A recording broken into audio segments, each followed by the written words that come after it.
Kalau menyangkut dengan nasionalis kami, jangan diragukan.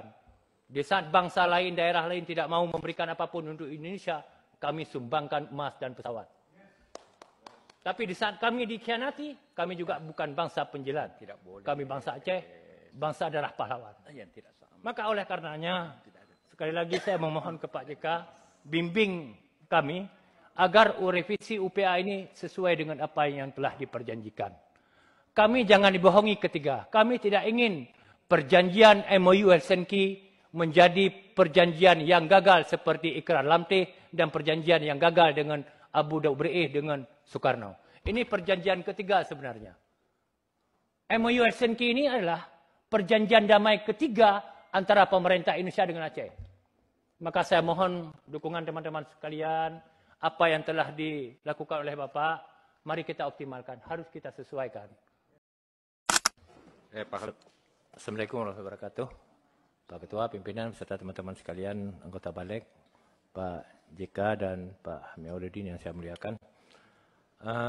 Sebenarnya saya tidak perlu bertanya lagi satu sisi, karena tadi sudah pengantar.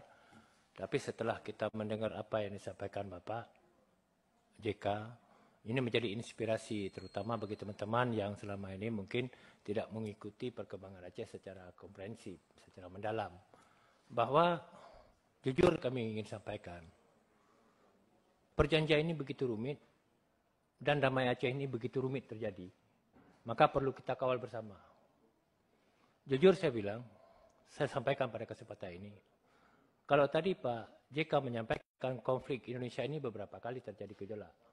Tapi juga perlu saya sampaikan di ruang yang terhormat ini, Aceh juga baru 20 tahun terakhir ini kami menikmati damai, Pak. Karena pasca kemerdekaan, ini mohon maaf saya buka di sini sedikit. Pasca kemerdekaan, kami dulu awalnya Aceh tidak mau bergabung dengan Indonesia. Tetapi datangnya Pak Soekarno waktu itu duduk bersama-sama sehingga Aceh menjadi bahagian daripada Indonesia. Dengan perjanjian Aceh dikasih keistimewaan waktu itu. Dikasih istimewa. Ternyata istimewa itu, maaf, pepesan kosong bagi kami. Dijanjikan awal kemerdekaan. Tetapi realisasi kemudian tidak nyata. Bukusan indah tapi isinya tidak ada. Akhirnya terjadi gejolak yang disebut DITI. Setelah berkecamuk perang, pasca kemerdekaan itu yang disebut DITI di Aceh, hampir sama dengan kejadian kemarin juga. Banyak korban, banyak nyawa, banyak harta yang korban. Terjadilah perjanjian perdamaian. Yang disebut waktu itu pada tahun 19, kalau tidak salah 57. Yang disebut dengan perjanjian Ikrar Lamteh. Itu perjanjian kedua sebenarnya. Ada perjanjian pertama antara Daud Bereh dengan Soekarno. Itu perjanjian pertama. Ternyata perjanjian pertama itu gagal. Setelah gagal, terjadi gejolak yang disebut gejolak DITI. Gejolak DITI, berkecamuk dan korban nyawa, korban harta dan sebagainya, terjadi perjanjian damai. Yang disebut Ikrar Lamteh pada tahun 1957. Setelah perjanjian Ikrar Lamteh itu diberikanlah otonomi dan sebagainya, ternyata juga pepesan kosong juga. Maka terjadilah gerakan Aceh Merdeka. Kami sudah 2 kali terbohongi, ini apa kita tunggu lagi. Maka terjadilah gejolak, kita ingin pisah saja. Terjadi bergejolak hampir 30 tahun seperti Bapak sampaikan. Yang kami waktu itu, mohon maaf, tidak berpikir lagi bergabung. Tetapi keuletan Bapak JK luar biasa, sehingga kami kembali dalam pangkuan Ibu Pertiwi. Maka oleh karenanya, saya mohon sangat Pak, kami kembali ke Ibu Pertiwi karena inisiatif Bapak. Dan teman-teman lain, sehingga kami bergabung. Dan alhamdulillah, kami bahagian dari negara kesatuan Republik Indonesia. Kalau menyangkut dengan nasionalis kami, jangan diragukan.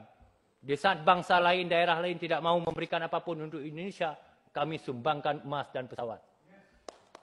Tapi di saat kami dikhianati, kami juga bukan bangsa penjilat. Kami bangsa Aceh, bangsa darah pahlawan.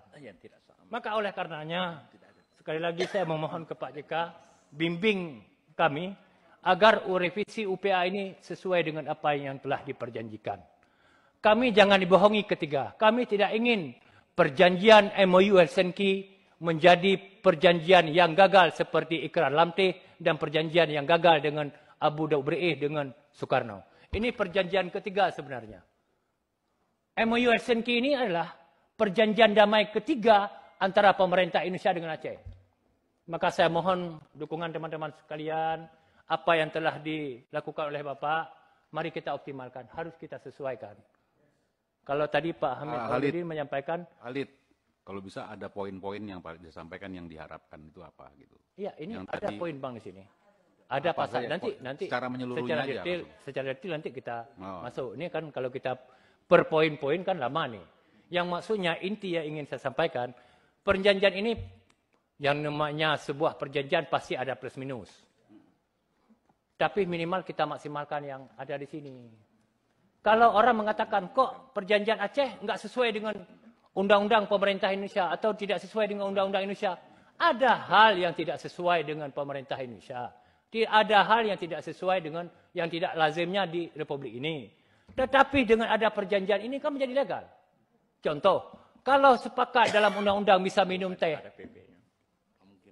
di Aceh nggak bisa minum teh, atau kita di undang-undang Indonesia tidak boleh minum teh, di sana disepakati Aceh minum teh kan tereliminir pada prinsipnya.